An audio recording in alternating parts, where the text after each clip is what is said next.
semuanya, kami dari kelompok 4 kelas 3E. Perkenalkan, Saya Angel dari kelas 4 absen 4. saya Kalista absen 5. Dan hari ini kami akan menjelaskan tentang data.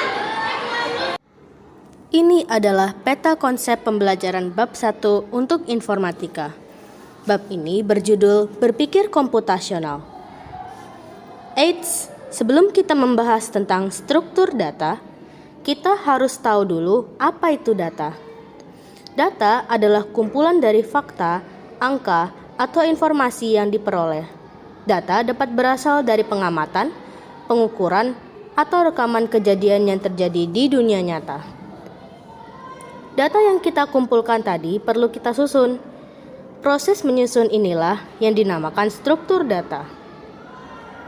Maka, struktur data adalah metode untuk mengatur, menyimpan, dan mengelola data dalam komputer sehingga data dapat diakses dan diproses secara efektif dan efisien. Struktur data terbagi menjadi linear dan juga tidak linear. Tipe struktur data linear berbentuk garis lurus. Pada struktur data linear dibagi menjadi 4 tipe. Yang pertama adalah stack.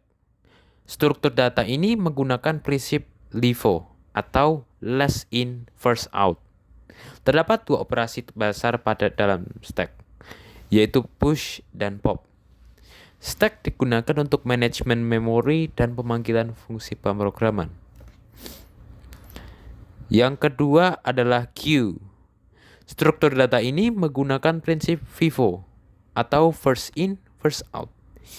Queue baik digunakan dalam membentuk jadwal dan pengurutan data. Queue biasa kita terapkan dalam sistem antrean. Yang ketiga adalah array. Struktur data ini menyimpan data secara berdekatan.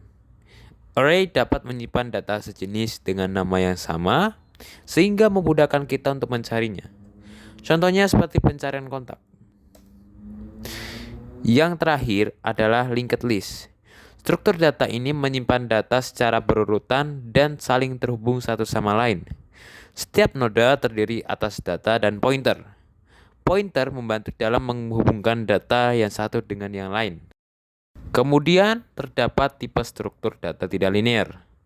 Tipe struktur data tidak linear memiliki 2 tipe. Pertama ada graph. Struktur data ini memiliki node yang saling terhubung, baik secara directed maupun undirected. Node yang tidak terhubung dengan node lain disebut isolated vertex. Graph dapat membantu kita menggambarkan sebuah jaringan. Yang kedua, tree. Struktur data ini menyimpan data secara tersusun hingga membentuk sebuah pohon. Tree memudahkan kita untuk membuat hierarki. Apa itu literasi sains?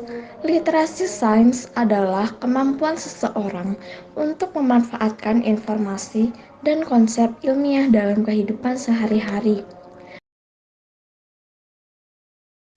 Apa sih manfaat dari literasi sains?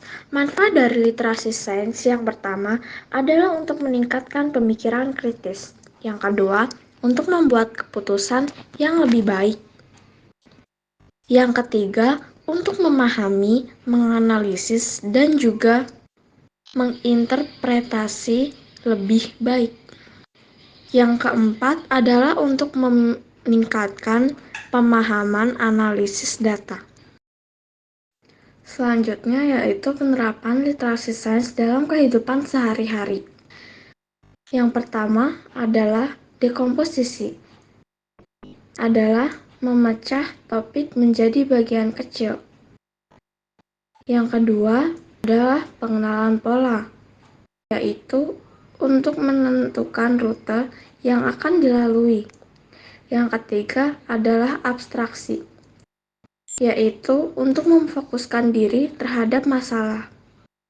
Yang keempat, algoritma, untuk melakukan langkah-langkah efisien.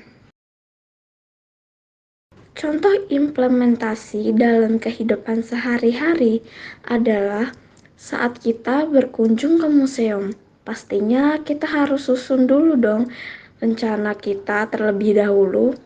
Langkah-langkahnya adalah memilah dan memilih tujuan, lalu mengenali pola, tidak fokus ke hal lain, dan yang terakhir adalah menjalankannya.